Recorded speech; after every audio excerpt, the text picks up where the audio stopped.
Buenos días, buenas tardes, buenas noches, buenas madrugadas. Como en el título pueden ver, el tema del día de hoy es la administración civil y religiosa de la Nueva España. Vamos por partes. En la cima de toda la autoridad de política del Imperio Español estaba obviamente el rey. El rey pues no tenía muchos asuntos que atender como para solamente atender el control de las colonias en América. Así que se apoyaba de un Consejo de Indias.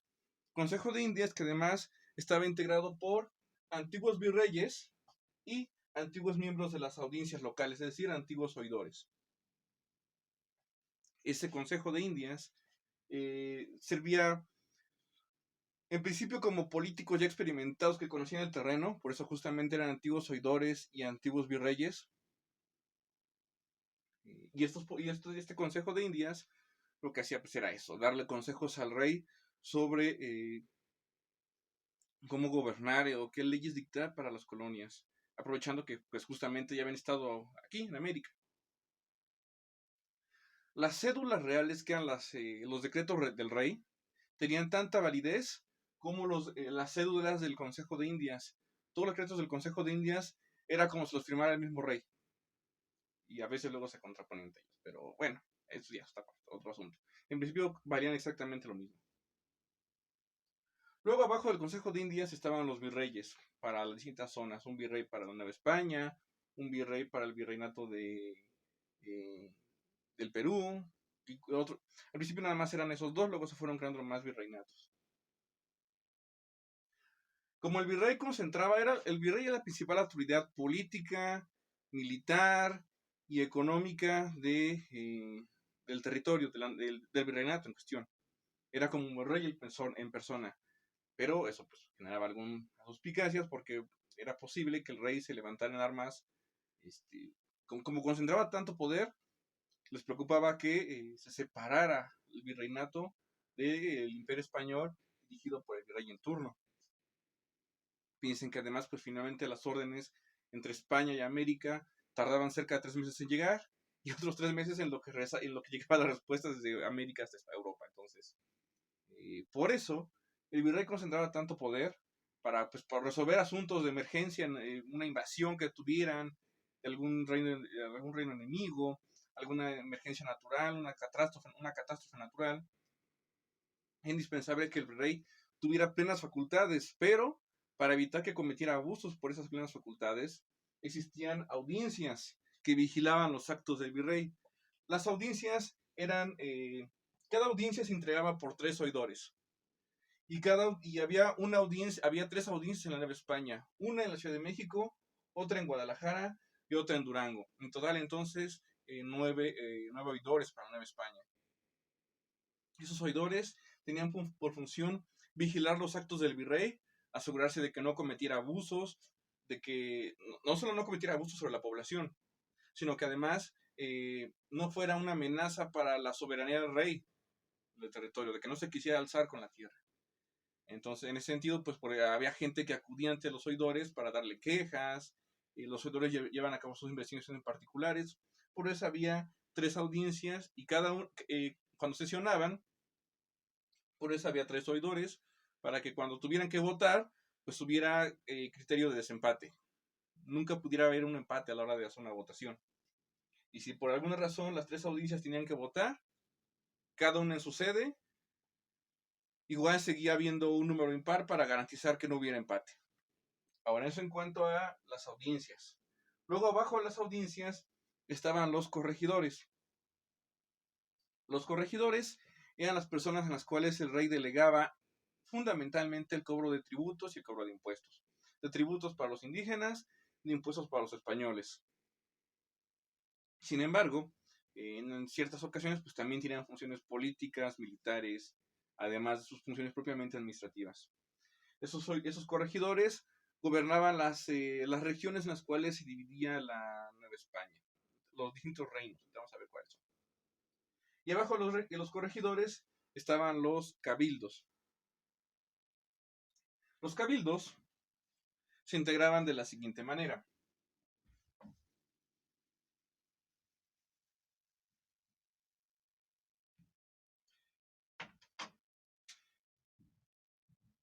El cabildo se integraba en primer lugar por un regidor.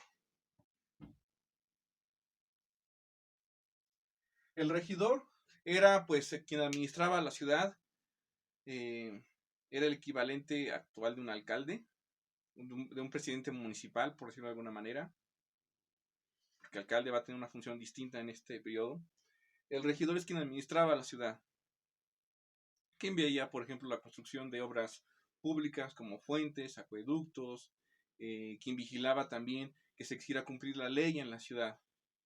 Y en la ciudad y en la jurisdicción del municipio. Junto con el regidor había alcaldes, solo que aquí eran varios. En el municipio novohispano había un regidor y varios alcaldes. En el municipio actual hay un alcalde que es básicamente un regidor.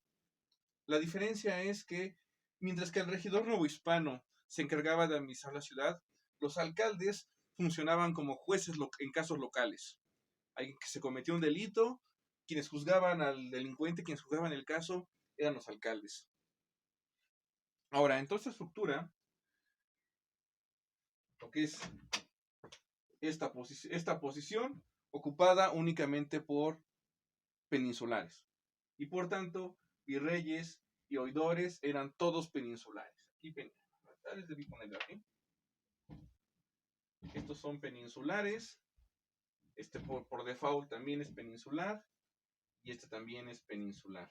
Los corregidores, dado que los corregidores van a tener el papel de delegados del virrey, también van a ser peninsulares.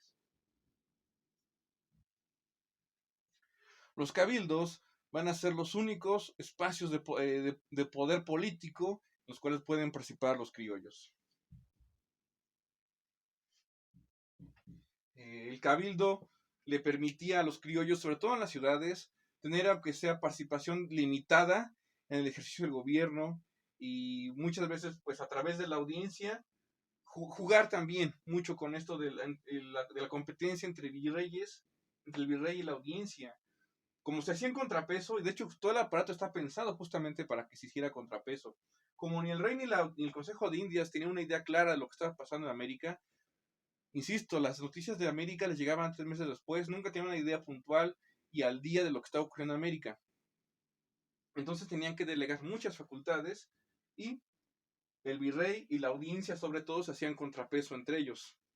Esto permitía evitar que alguien acumulara demasiado poder y fuera una amenaza para el rey, pero también le permitía a los cabildos y con ello a los criollos pues participar del juego político. A lo mejor se llevaban mal con el virrey, pero se llevaban bien con los oidores, o al revés, se llevaban más con los oidores, pero bien con el virrey, y eso les permitía jugar en el espacio, en la esfera política novohispana.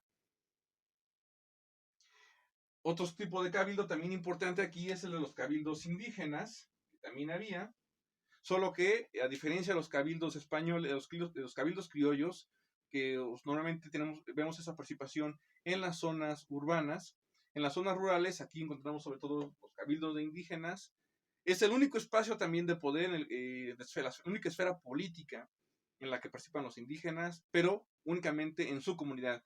Si se mueven de una comunidad a otra, ya normalmente no tienen derecho a participar en los cabildos de la nueva comunidad de acogida. En cambio, los criollos, tú te puedes mover de la Ciudad de México a Guadalajara y siendo criollo podías participar del cabildo de Guadalajara. No tenías que haber nacido ahí precisamente, cosa que sí ocurría con los indígenas. Ahora, decía que los corregidores gobernaban en nombre del virrey los distintos reinos en los cuales se administraba la Nueva España. Eran 6. Bueno, 5 reinos y una gubernatura. Vamos a ver cuáles son.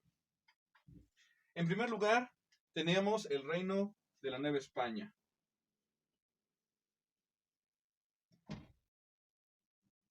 El reino de la Nueva España, este era administrado directamente por el virrey. Este es el único en el cual el virrey gobernaba directamente y esto ocurría así porque su capital del reino de la Nueva España estaba asentado en la Ciudad de México. Tú dirás, bueno, que no todo era Nueva España. Sí, solo que una cosa es el virreinato de la Nueva España, que incluye a varios reinos, entre ellos el reino de la Nueva España, y otra cosa es el reino de la Nueva España, que es una entidad administrativa menor, es como un estado, por decirlo de alguna manera. Luego tenemos también el reino de Nueva Galicia.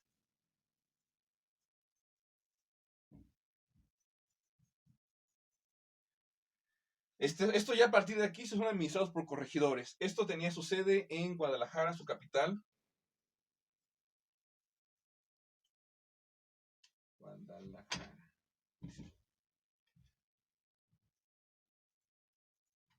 Se llama Reino de Nueva Galicia porque en su mayoría son migrantes gallegos los que llegan a la zona de Occidente, a esa zona. Guadalajara es fundada en ese sentido más fundamentalmente por gallegos.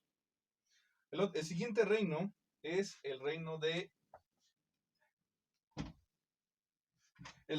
Nueva Vizcaya.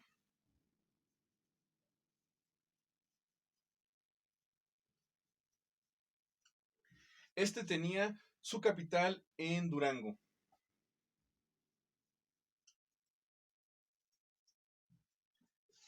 Y aquí ya tenemos los tres reinos en los cuales había audiencias. En la Ciudad de México, Guadalajara y Durango, lo que es lo mismo en el Reino de Nueva España, en el Reino de Nueva Galicia y en el Reino de Nueva Vizcaya. Los otros reinos eran el reino de Nuevo León.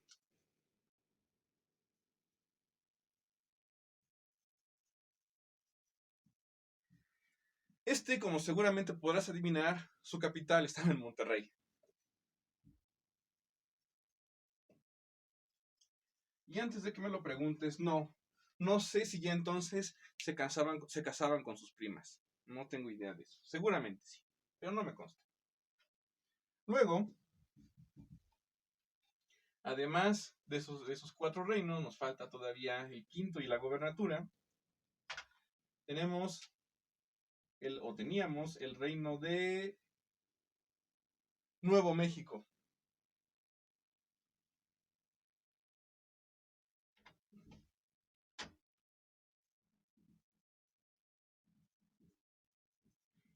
El reino de Nuevo México tenía su capital en Santa Fe. No Santa Fe en la Ciudad de México, de hecho Santa Fe en el norte lejano, en lo que hoy es Estados Unidos. Es el reino de Nuevo México. Era un reino muy vasto, era el más alejado de la Ciudad de México y por tanto también el menos poblado. Y por último, tenemos a la gubernatura de Yucatán.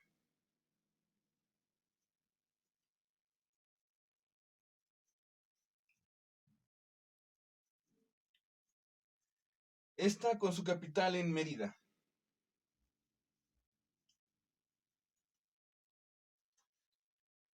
Ahora, ya tenemos entonces las 6 entidades en las cuales se dividía la Nueva España.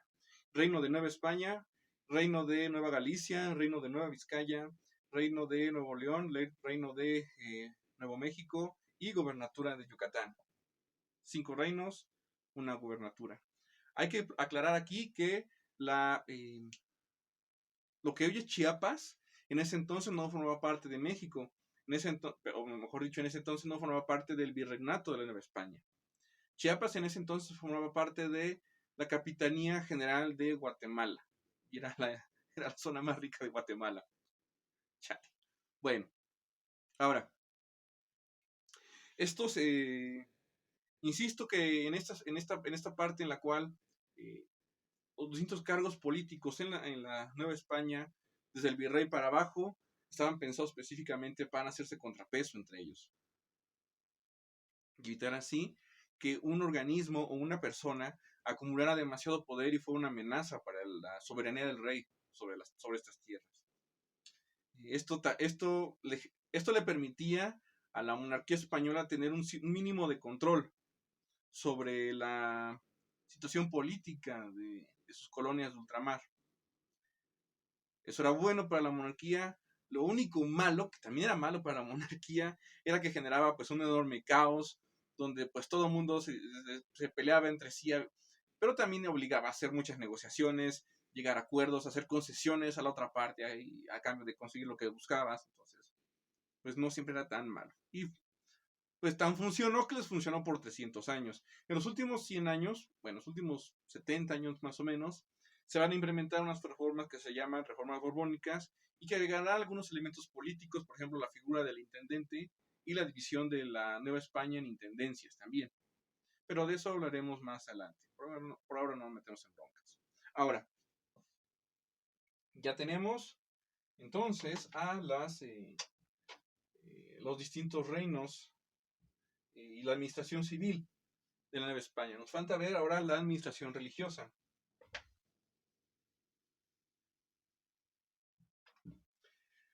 Aquí, el clero, al menos el clero secular, porque recuerden que tenemos por un lado clero secular y por otro lado clero regular. Ya vimos las características de cada uno, básicamente la diferencia entre el voto de pobreza que hacen estos y que no hacen estos de acá. En el caso del clero secular, tenemos en la cima a los obispos.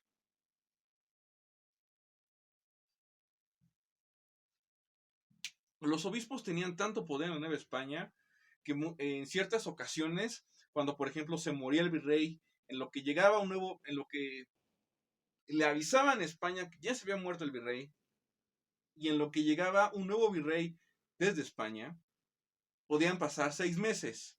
3 meses en lo que les llega el aviso a España, y otros 3 meses en lo que España envía a un sustituto. Y eso suponiendo que no se tardaron en elegir al nuevo virrey. Entonces, pues fácilmente era medio año. Muchas veces en ese periodo de sin virrey oficial ponían a un virrey interino que normalmente era algún obispo de la Nueva España. Usualmente el obispo de la Ciudad de México era pues el más poderoso y pues también el más cercano al poder central en la Nueva España. Abajo de los obispos pues estaban los curas, los sacerdotes.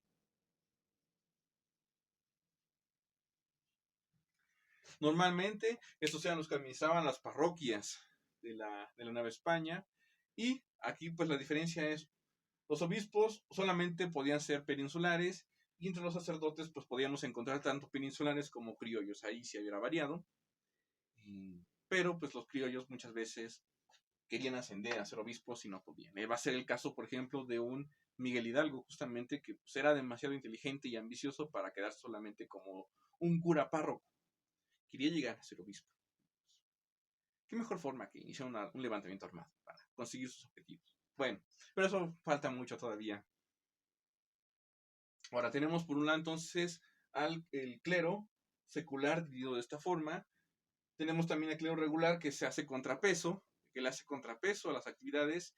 Y nos falta un elemento importante, un grupo en particular que forma parte del clero regular y que es la Inquisición.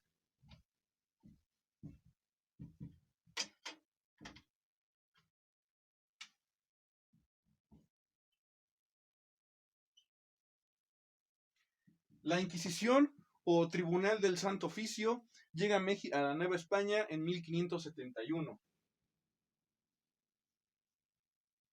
La Inquisición es una rama específicamente de los dominicos.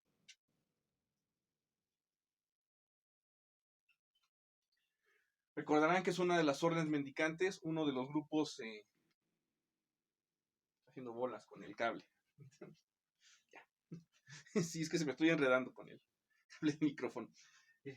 Los dominicos son un grupo que, bueno, son una de esas órdenes mendicantes que ya vimos, que llegan a evangelizar indígenas, pero hay un grupo especializado de los dominicos que integra al Tribunal del Santo Oficio, conocido más popularmente como la Santa Inquisición.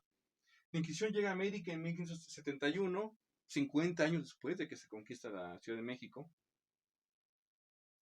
y muy pronto deciden que pues, no van a perseguir a los indígenas, por eso de que dijimos que son nuevos en la fe, y pues también son menores de edad, entonces a ellos no los tocan, pero a todos los demás, a españoles, tanto peninsulares como criollos, y a las demás castas, mestizos, esclavos africanos, a ellos sí los van a perseguir, no van a matar a muchas personas. De hecho, no solo no van a matar a muchas personas, de hecho, muy pocas personas de hecho, llegaron a ser torturadas o enjuiciadas. Eh, no hubo, en ese sentido, tantos crímenes, de hecho, como, tantos juicios y ejecuciones. De hecho, por ejemplo, a lo largo de todo el siglo XVII, solamente hubo un auto de fe en la Nueva España, en la Ciudad de México. En todo el siglo XVII, a lo largo de 100 años, solamente un auto de fe en el cual se quemó a una bruja o un hereje, algo por el estilo. Alguien lo quemaron.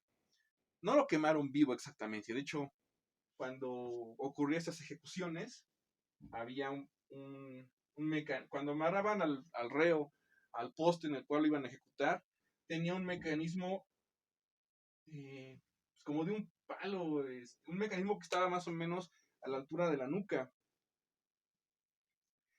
Ese mecanismo pues se oprimía, se accionaba para dar un golpe pues, de conejo en la nuca de la persona, darle una muerte rápida, y ya muerto se quemaba para que no sufriera. La idea no era torturarlo en la hoguera. De hecho, previamente pues, ya había sido torturado. Al menos hasta donde sabemos. La idea era de quemarlo, no era tanto torturarlo, sino que el fuego purificara su alma y pudiera entrar al cielo. En ciertos casos, así muy, muy aislados en Europa, se llegó a quemar viva a una persona, pero tampoco es que muriera por las llamas. De hecho, morían muchas veces antes por el fuego, no muchas veces, siempre morían antes intoxicados por el humo. Y ya cuando se intoxicaban por el humo y se morían, era cuando finalmente les llegaban las llamas y los quemaban. Entonces realmente no sufrían. Sí había torturas, eso sí, pero la tortura no se aplicaba muy seguido. De hecho, normalmente cuando alguien era acusado de brujería, por ejemplo, llegaban, ni siquiera la Inquisición te decía, no, pues estás acusado de tales cargos, o X persona te acusó. Nada más era de, pues, digamos por ti, ¿qué tienes que revelar? ¿Tienes algo que decirnos que quieras confesar de una vez? Para ver quién caía. Si por alguna razón no confesabas al inicio, entonces te mostraban todo el instrumental con el cual te iban a torturar.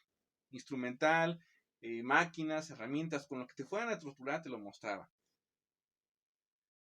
Si ni así confesabas, entonces sí se te torturaba. Pero la tortura se aplicaba en casos muy, muy aislados realmente. Porque entre las reglas de la Santa Inquisición estaba que si una persona era torturada y ni bajo tortura confesaba nada, significaba que esa persona era inocente y debía ser soltada. Entonces por eso aplicaban la tortura solo como último recurso.